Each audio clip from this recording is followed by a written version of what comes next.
Breaking news. Prakasam barrage బోట్ల వ్యవహారం మళ్ళీ మొదటికి వచ్చింది. ఉదయం బయటకు వచ్చిన ఒక బోటు అయితే తీయటానికి ప్రయత్నాలు చేస్తూ ఉన్నా మళ్ళీ మొదటికి వస్తున్న పరిస్థితి అక్కడ కనిపిస్తూ ఉంది. బయటకు తీసుకొచ్చే క్రమంలో మళ్ళీ ఆ బోటు నీట మునిగిపోయింది. నీటి నుంచి 10 మీటర్లు మాత్రమే ముందుకు కదిలింది బోటు. దీంతో ఏం చేయాలో తోచని స్థితిలో అధికారులు, అక్కడ టీం ఉంది. రేపు వేరే పద్ధతిలో బోట్లు తీయడానికి ప్రయత్నిస్తామని అధికారులు చెప్తున్నారు. బోట్లు బయటికి తీసే కార్యక్రమం ప్రస్తుతం తలనొప్పిగా మారింది.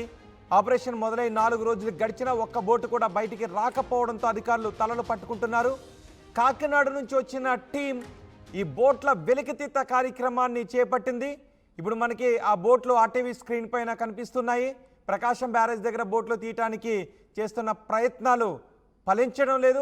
బయటకు వస్తున్నట్టే వస్తున్నాయి, కదులుతున్నట్టే కదులుతున్నాయి, మళ్ళీ అక్కడే ఆగిపోతున్నాయి.